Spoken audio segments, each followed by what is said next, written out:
सक्षम व्यक्ति की डॉटर, सक्षम इंडिपेंडेंट महिला, अगर वो इस देश में, उड़ीसा प्रदेश के अंदर अगर वो सेफ नहीं है, तो मेरे ख्याल से कोई भी सैनिक, आम आदमी, आम नागरिक सेफ नहीं हो सकती है। वहां पे भी ऐवान बैठे हुए थे 5 पुलिसकर्मी, जिनमें से उस समय पर सिर्फ एक महिला थी जो अपनी नाइटी के अंदर थी। उस लड़की के साथ जिस तरह की हरकतें हुई हैं वो बयान करने लायक नहीं है, इतनी शर्मनाक है कि हमने अपने 30 साल के फौज के कैरियर के अंदर ऐसी बात नहीं सुनी। जो तानाशाही शासन है उसका एक नतीजा है। जयपुर के अंदर police station, Shipra police station के अंदर उसको निर्वस्त्र करके जिस तरह से उसको पीटा गया, वो पैरा कमांडो था जो पाकिस्तान के अंदर जाकर सर्जिकल स्ट्राइक करता है, जो वहां पर जाके उनके छक्के छुड़ाता है और दुश्मनों को मारता है। मुझे अपने सैनिकों के साथ ये बदसलूकी और उनके परिवारों के साथ, उनकी महिलाओं के साथ ये उत्पीड़न, ये बर्दाश्त नहीं है। फौजी होने के नाते मुझे बहुत ही दुख, शर्म और ग्लानि महसूस होती है कि हम किस तरह के देश को आगे बढ़ावा दे रहे हैं। बीजेपी के राज में जिस तरह से 10 साल के अंदर पिछले जिस तरह की घटनाएं बढ़ती चली जा रही हैं, महिलाओं के खिलाफ, आदिवासियों के खिलाफ, फौजियों के खिलाफ, जिस फौज के कंधे पे बंदूक रखकर ये हर तकलीफ की आड़ में फौज का इस्तेमाल करते हैं, और आज उसी सेना से संबंध रखने वाले हमारे सैनिकों से उनको उनकी हिफाजत नहीं कर सकते। तो मोदी जी, मुझे शर्म आती है कि 10 साल में आपने ऐसा हमें देश दे दिया है जहां पे असहनशीलता, इनटॉलरेंस और इनडिसिप्लिन और क्राइम ही क्राइम है। और क्राइम किसके खिलाफ? फौज से संबंध रखने वाले लोगों के खिलाफ। ये ब्रिगेडियर साहब की डॉटर है, एक सक्षम व्यक्ति की डॉटर, सक्षम इंडिपेंडेंट महिला, अगर वो इस देश में, उड़ीसा प्रदेश के अंदर अगर वो सेफ नहीं है, तो मेरे ख्याल से कोई भी लेडी, कोई भी जवान, सैनिक, आम आदमी, आम नागरिक सेफ नहीं हो सकता। सेफ्टी के लिए आप पुलिस के पास जाते हैं। जब आप पुलिस में पहुंच जाते हैं तो कम से कम पीछे जो 10, 12, 15 लोग जो आपको, हुलिगन्स जो आपको चेस कर रहे थे, आप महसूस करते हो कि आप सेफ जगह के ऊपर पहुंच गए हैं। पुलिस मुझे प्रोटेक्शन देगी, कानून व्यवस्था मुझे प्रोटेक्शन देगा। लेकिन वहां पे भी हैवानियत होती है। वहां पे भी ऐवान बैठे हुए थे 5 पुलिसकर्मी, जिनमें से उस समय पर सिर्फ एक महिला थी जो अपनी नाइटी के अंदर थी। यह मॉडल पुलिस स्टेशन था जिसको 6 महीने पहले ही हैंडओवर किया गया था, सबसे बड़ी फैसिलिटीज के साथ। लेकिन सुप्रीम कोर्ट की अवहेलना करते हुए उनके आदेश हैं कि सीसीटीवी होगा। 6 महीने पहले मॉडल पुलिस स्टेशन बना, हैंडओवर हुआ, जिसके अंदर सीसीटीवी नहीं इंस्टॉल किए हुए थे। तो ऐसी जगह के ऊपर कैसे हम उम्मीद कर सकते थे कि हमारे लोगों को किस तरह से सेफ्टी महसूस होगी या सेफ्टी मिलेगी। और पुलिस कर्मियों ने जिस तरह की हैवानियत की है, उस लड़की के साथ जिस तरह की हरकतें हुई हैं वो बयान करने लायक नहीं है, इतनी शर्मनाक है कि हमने अपने 30 साल के फौज के कैरियर के अंदर ऐसी बात नहीं सुनी। जब आप प्रोटेक्शन के लिए पुलिस के पास पहुंच जाते हैं तो आप सेफ महसूस करते हैं। जेएंडके में जब आप एक इस तरह की हरकत होते हुए, पुलिस वाले भी लोग जब हमारे जेएंडके के अंदर कैंटोनमेंट के अंदर पहुंच जाते हैं, तो चेज होते हुए भी पहुंच जाते हैं, तो सेफ महसूस करते हैं। हमने कभी उनकी अवहेलना नहीं की, हमने कभी उनका उत्पीड़न नहीं किया। लेकिन अगर ये हालात हमारे उड़ीसा प्रदेश के अंदर हैं, तो मोदी जी, हमें ऐसी सरकार आपकी वहां पर नहीं चाहिए। 100 दिन ही हुए हैं आपकी सरकार के, लेकिन उस 100 दिन के अंदर किस तरह की हरकतें हमने देखी हैं।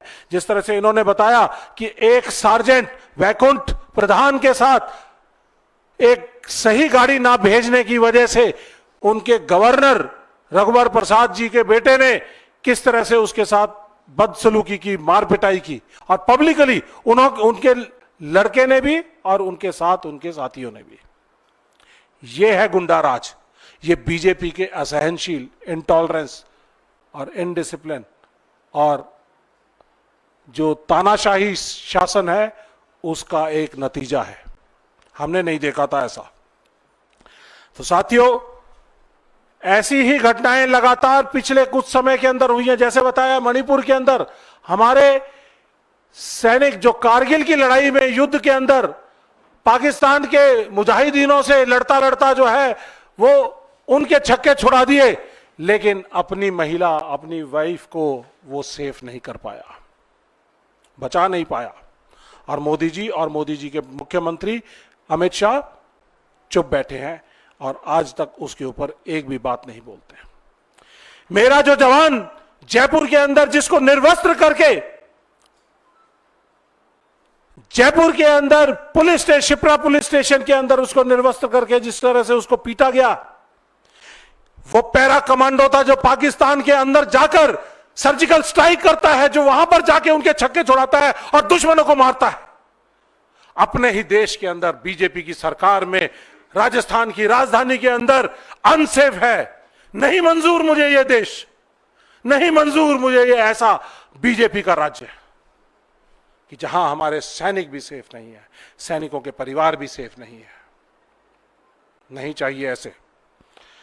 तो हम साफ साफ तौर पर मोदी जी से, अमित शाह जी से और बीजेपी शासित प्रदेशों से, मध्य प्रदेश से सवाल करते हैं, उड़ीसा से सवाल करते हैं और राजस्थान के जो मुख्यमंत्री हैं उनसे सवाल करते हैं कि क्या आपके यहां पर पुलिस का इस तरह से जंगल राज चलेगा?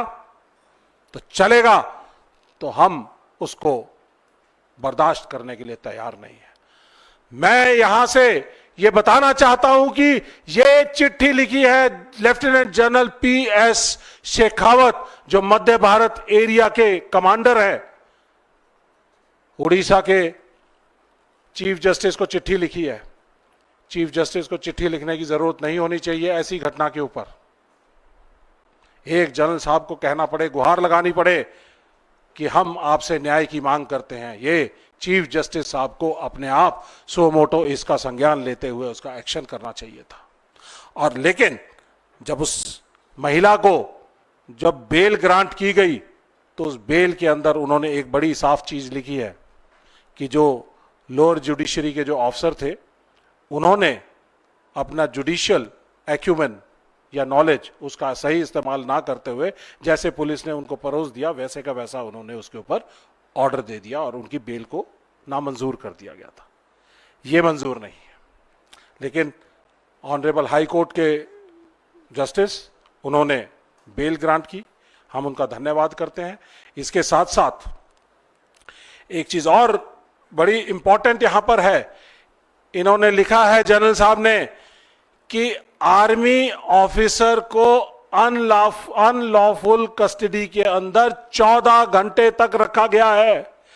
आर्मी सर्विंग आर्मी ऑफिसर जवान को किसी तरह से कोई भी पुलिस अधिकारी बिना केस लगाए अनलॉफुल कस्टडी के अंदर नहीं रख सकता। अगर रखता है तो आर्मी एक्ट और आर्मी रूल और जो हमारी संविधान की जो धाराएं हैं उसके तहत उनको तुरंत प्रभाव से टर्मिनेशन के ऑर्डर्स किए जा सकते हैं।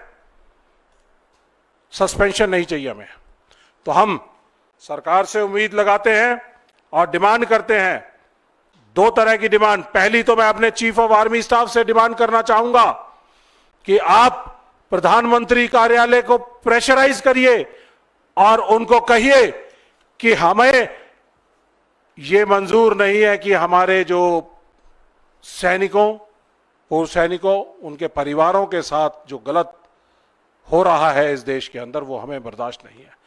तो enough is enough. Chief of army staff साहब, आपको प्रधानमंत्री जी को कहना पड़ेगा इनफ इज इनफ। मुझे अपने सैनिकों के साथ ये बदसलूकी और उनके परिवारों के साथ, उनकी महिलाओं के साथ ये उत्पीड़न, ये बर्दाश्त नहीं है।